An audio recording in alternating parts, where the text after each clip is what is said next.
Hold on to that. Hold on to that. Okay, you got anything from online?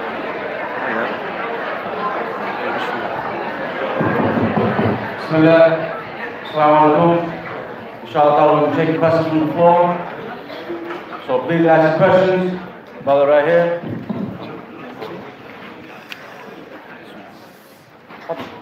Islamic status on plagiarism? Again? What is the Islamic status on plagiarism? Tayyib, Bismillah. Question says, what is the Islamic stance on plagiarism? The ruling about Islam is that stealing is unlawful. And stealing it without a question is one of the major sins in our Islam. And the word stealing, it doesn't necessarily mean that it's restricted to one image or one form of it. Stealing someone's book, stealing someone's physical, tangible property, stealing someone's wealth, etc. A book, Allahu Alam, how long it takes to be written, how much sacrifice is made to successfully write a book. Anyone who's an author knows is that writing anything requires a great deal of sacrifice. If a man has a wife and children and he's working on a book, there has to come a time in which he has to ignore his wife and children to focus on his book. And he may not sleep properly. He may not eat properly. How much money is needed for his research and the sources of his book, and editing a book, and printing a book, and publishing a book, and looking over the book. And for someone to just come along and to not give credit and not ask permission and benefit from it monetarily or scholastically, that's a crime. That's a crime. That's a crime against himself, a crime against the author, and that's a crime against scholastics. Against scholastics. Counterfeiting is a crime against scholastics. So plagiarism in al-Islam is like stealing. Now, the rules of benefiting from a book or work in certain ways, that's a different story. With the permission of the author, if it's only a certain part of the book that's quoted, etc. But you're stealing the whole book, or you're taking a good portion of the book, and you did no research, no work, you didn't suffer, that's haram in al-Islam. And that's why overseas scholars in Islam and researchers of Islam, they have copyrights on their books. And it clearly states in the book what can and cannot be used, what can and cannot be photocopied, what can and cannot be recorded from the book, because that's someone's rights. So plagiarism in Islam is haram. Obviously, the word plagiarism includes many things. Okay, where I come from, the common culture, the street culture, is one of the worst crimes is to bite. To bite somebody. Everyone understand someone else's style. To take someone else's words and lyrics and then attribute them to yourself. That's one of the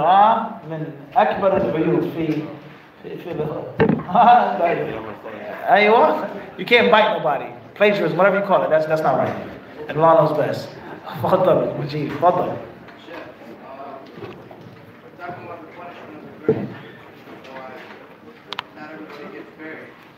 Tayyib. Clear. Crystal clear. Well, Tayyib. Jazakallah khair. The question says, we talk about punishment in the grave, but everybody is not buried. There are some people who are blown to pieces, certain people who are consumed by wild animals, swallowed by fish, etc. Alhamdulillah, anything that you can possibly think about today, the ulama of Islam have already thought about. Anything that's problematic or doesn't seem to make sense, or how can this be, the scholars of the past, they already thought about it way before we came into existence.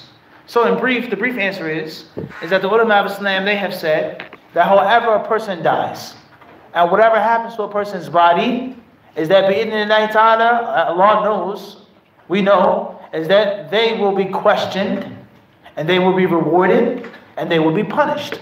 If that's in the grave, or if that is the time and the state between al-hayat al-dunya and between al-qiyamah al-kubra, the barzakh.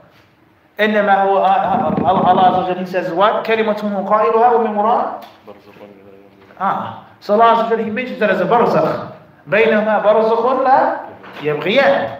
So therefore, there's always a bridge, whether you're in a grave or whether you've died because you've been consumed and eaten up by a wild animal, and you've been consumed by the animal, and obviously the animal made waste, etc. Whatever it is, there's going to be fitness al-qabr. There's going to be dhammat al-qabr. And there's going to be adab al-qabr or the na'im al-qabr. Whether it's a grave or not. So Allah Azza wa Jalla, He mentions about His blessings upon man. قُتِلَ الْإِنسَانُ مَا أَكْفَرَهُ. Allah says, cursed is man. How ungrateful he is. مِنْ أَيِّ شَيْءٍ خَلَقَ. What did Allah make man from? And Allah, He explains this. And then He mentions, ثُمَّ أَمَاتَهُ فَأَقْبَرَهُ. Allah causes man to die. And then He puts him in a qabr, a grave. So Allah Azza wa Jalla, He mentioned this as a means of karama, as nobility and respect, that He gave the son of man, He gave the son of Adam the inspiration to bury their dead. Mentioned in Surah 5 about the ghurab, kayfa yuwari, how to bury his brother. The crow, bury their dead. So that's the default way of someone dying and someone's body being respected. But under any circumstances, that mean if a person isn't buried, if a person is cremated, that they would not experience that life. So therefore, where, how will it be? Allah Azza wa Jalla knows the specifics. But we know everyone will be tested in their qabr. Whether it's a traditional grave, or the belly of a well, or the sea, or the bottom of the ocean. Answer in brief, and Allah knows best. Question says, is it unlawful to communicate with the opposite gender when trying to get married? It depends on what you mean by communicating. If it's you and him in a place and no one else, that's one ruling. If it's you talking to her in a place in which you're not physically together, that's a different issue. What are you talking about? What are your intentions? How far has the agreements, have they reached? Are you agreeing to marry each other? Her family approves of it. She doesn't have a family, her wakil. It depends. Certain times in which there's communication, which is clearly haram. And other times there's communication which is not haram. So there's no one absolute ruling. The details are as I've just explained. And Allah knows best. That's in brief because we don't have a lot of time. If you're going to go to hell or paradise, is it already written, why do we have to live in this dunya? Why can't we just go to our fate? A question once more has been asked before.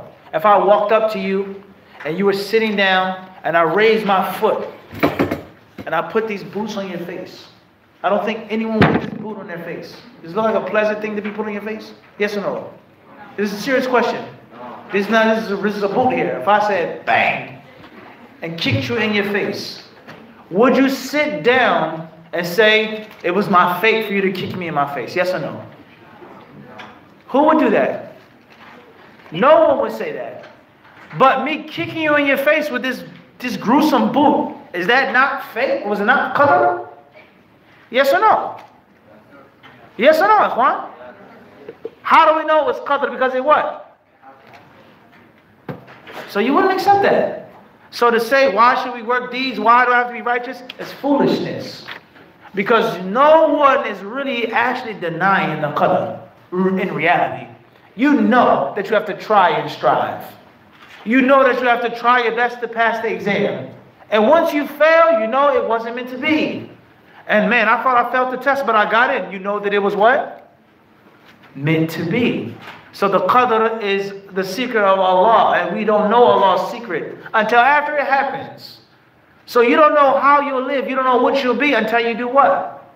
Strive. So no wise person would say, what's the point of doing anything if it's already fate? Which it is fate, but you don't know that fate. Just like you didn't know it was fate for me to kick you in your face. Everyone understand this? So you have to be realistic with yourself. You have to be real with yourself. You wouldn't accept someone doing something to you like that. Even though it is the what? It's qadr. It's decreed for me to kick you in your face with my boots. But you wouldn't accept that. And you wouldn't use that as an excuse for me to allow you to kick you in your face. Because I have free will. I have intelligence. I'm supposed to know right from wrong. How can you put a boot on a Muslim's face? Right or wrong? And the same applies to you drinking alcohol. You don't know what's qadr. Is it fate for you to go to hell or not? But you picked up the glass. You drunk the alcohol. You had the ability to go to it and you went to it. and you're held responsible for your deeds. So there is a balance. There is the qadr of Allah, there's the will of Allah, and there is the will of the human being. Are you understand this? That's in brief, and Allah knows best. Question says, is the day of Yawm al-Qiyamah going to happen in Syria? The author clearly mentioned that the Ard al-Mahshar, the place of gathering, another place, Yawma tubadal, ghayr was-samawat. The Quran clearly states that is Ard ghayr al-Ard, let alone Syria or Canada. Everyone understand this? And Allah knows best. Question says, what's the difference between the ruh and the nafs? And are they separate? The ulama, they differ. A very long discussion regarding the two. Some say they're the same, others say that they aren't. The Quran and the Sunnah clearly affirm in many places is that they are the same. In many places. And Allah knows best. What's important is man has a body and man has a soul or spirit. Whatever word is used. Question says, does one know whether they will go to hell or heaven on the day of judgment based off of the angel that comes to take their soul and the punishment they experience in the grave? Yes and no. A Muslim could be punished in his grave, but it doesn't necessarily mean that he'll be in the fire of hell forever. A Muslim may go to the hellfire, but it doesn't mean he's going to stay there forever. And what's the point of this question being asked? Once your soul is taken, what's the point of you? It doesn't make a difference anymore. Everyone understand this? It makes no difference. It makes no difference once your soul is taken. What's important is the state that you're in at that time. And Allah knows best. That's in brief. Question says, will there be people who are excluded from the questioning in the grave? The Prophet ﷺ, he has explained to us is that there are people who are exempt from the punishment of the grave. As far as the fitnatul qabr, the questioning, the answers, and dhammatul qabr, the squeezing of the grave, then our hadiths will prove is that is general for everyone. Everyone will be asked, and everyone will reach or experience some type of squeezing in his grave, according to tilkum al-ahadith allati waradat ala nabi alayhi salatu wasalam. Wallahu a'lam. Question says, what can I say to someone about the benefits of forgiveness in Islam when they have been wronged by someone else? Jazakallahu khairan. I would say, to keep things brief, and it's a benefit that I got from one of my students, is that when you hold grudges against people and you don't forgive people, you may think that you're hurting them or doing harm against them, but in actuality you may be hurting and harming yourself. And that is keeping all that negativity bottled up in you, and also giving that person power over you.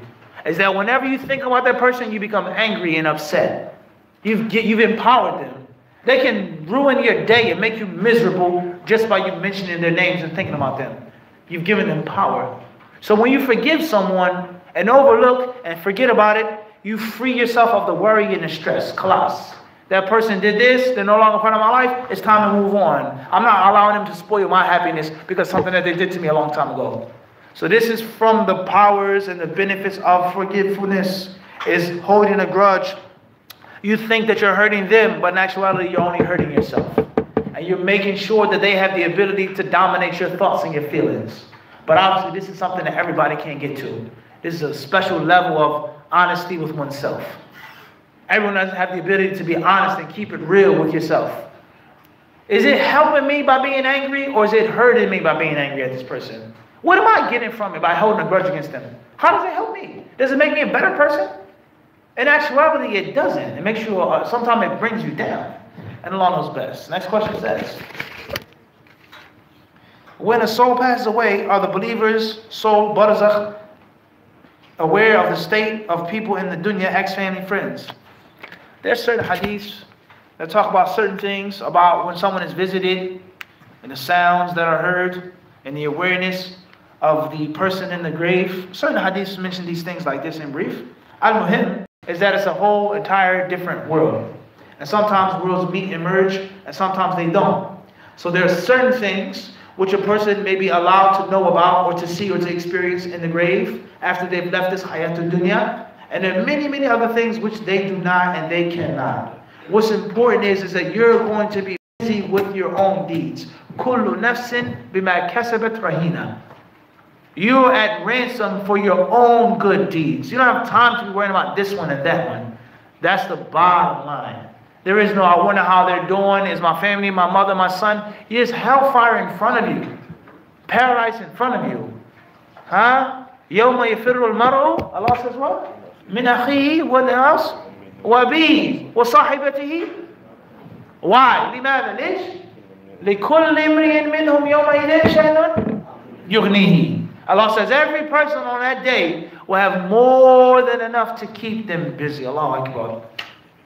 And there's a reflection for the worldly life. You don't have time to be worried about this person and that person, because you have enough to worry about your own personal life. You're a loser. Following and being obsessed with another man. What is he doing and what is he saying? And he said this and he went here and he did this. And Kevin, he said this. You're a loser. Why are you a loser? Because you're obsessed with someone that has nothing to do with your life. You don't have enough problems and stress and things to worry about. When I wake up in the morning and when I go to sleep, there's 1,000,001 things that I have to do. I have religious obligations. I have worldly obligations to myself, to my family, to my children, to my friends, to my students. I have no time to be focusing and worrying about you and what you're doing and what you said.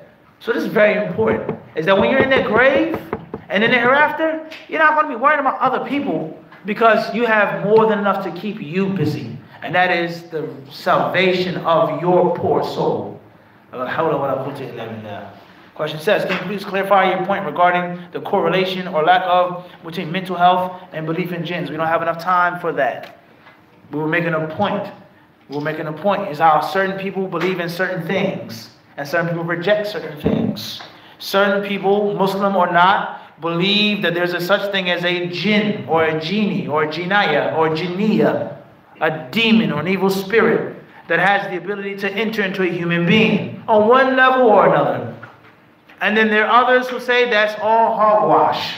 That's superstition. There's no such thing as jinn possession. There's no such thing as junoon. It's only mental illness. Muslim or supposedly a Muslim or not. That's the point. We're not here to debate that. No, we're here to debate polygamy and mutafifin. These are all what things that come on the side. And that's how we like to teach. We have a main topic and the sporadic thoughts, they what? They come. It's my job not to just give you information, but to make your minds dynamic and have the ability to understand several things at one time and understand one thing at what? Several times. From one thing you learn how many things? 10,000. And Allah knows best. Question says, what's the fine line between remembering death constantly and being someone who's optimistic? As we explained in the lecture, the remembrance of death is supposed to help you be a good Muslim. The remembrance of death is supposed to help you have a better life in this world. Remembering death is supposed to help your dunya. Remembering death, so don't cheat, so don't steal, so don't rob, so don't oppress because of death. Okay, there's no contradiction between this life and the hereafter. رَبَّنَا آتِنَا فِي الدُّنْيَا حَسَنَةً وَفِي الْآخِرَةِ. And what's the last thing Allah says? وَقِنَا عَذَابَ النَّارِ. So there's no contradiction between the two if you have the right balance. Question says, about the signs of Yawm al-Qiyamah, will the Dajjal appear before the Mahdi or vice versa?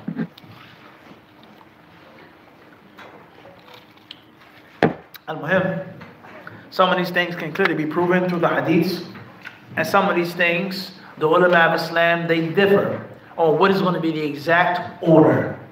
What we know for sure is that these are all from the last signs, and that Isa alayhi salatu wasalam is going to descend towards the end of time and slay the Dajjal. Is that before the Mahdi? Is it simultaneous with the Mahdi? Or is the Mahdi going to be the last one? Allah surely, certainly knows best. Allahu Alam. It may seem as that the Dajjal and Isa will come after the Mahdi. And Allah Azza wa Jalla knows best. Do the last people on earth who die after the trumpet is blown go through the trials of the grave? Is the second blowing of the trumpet happen right away? The Prophet ﷺ has informed us in the hadith of Asma is that people is that you will be tested in your graves. So the Prophet says that we're going to be tested in our graves. How long is a day? People who die and then the hour is established, will they be exempt from it? The Prophet ﷺ is quoted to have said, speaking about Sa'd ibn Mu'adh radiyallahu ta'ala anhu, in which the Prophet ﷺ said regarding اهتز العرش that the throne was shaken at the time of the death of Sa'd ibn Mu'adh, Sayyid al-Ansar. Many understand this hadith. And they think that the throne, which is a created being, the throne is not a part of Allah. It's not an attribute of Allah. Istiwa, thumma istawa al-arsh. Hadhihi sifa. That's the attribute of what? Of Allah. But the throne is khalqan min makhluqatillah. The throne of Allah is a created being. When it shook, it wasn't sad and grief-stricken, as most people think and misunderstand the hadith. اهتز العرش فرحا بقدوم روحه. The throne shook because it was so happy that its spirit was being taken up to heaven. You understand this? So the Prophet said about Sa'd ibn Mu'adh, he says, لو نجا أحد من ضمة القبر لنجا منه سعد بن معاذ. If anyone was protected from the tightness of the grave, it would have been Sa'd ibn Mu'adh. So the text of the Quran and the Sunnah outwardly show and tell us explicitly that everyone is going to be put through some type of trial in their graves. On one level or what? Or another. And Allah knows best. Do people know when they are about to die? Sometimes people do things or say things that clearly indicate that they are dying. But we understand only after their death. Allah Azza wa Jalla has created the human being and has given the human being the ability to think and to feel. He's given the human being to have intuition. Just like animals can sense danger. Oftentimes animals have a very sharp sense of danger. Dogs and cats. They can smell danger. They can sense when a storm is coming. They know how to leave the place before the humans do. That's why many human beings in the past, they would look at animals, birds, and livestock, how they move, how they run, and they would determine something is about to happen. So Allah Azza wa Jalla, He can give the human being the ability to feel that he's in danger. And He can give the human being the ability to feel that his time has come. It's not impossible. It's not impossible.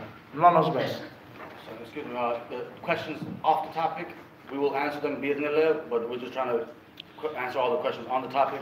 We're keeping your questions here. We will, in bi'idhnillah, try to answer them. So don't think we're sorting out your questions on purpose, but just try to keep it on the sake of the topic, inshallah. Said, when you die, do you still feel pain when you are being washed, and etc.? And you only here because your soul is ever living. Al-Muhim, the Muslim's body is sacred. It is never supposed to be desecrated at the time of washing, at the time of the funeral.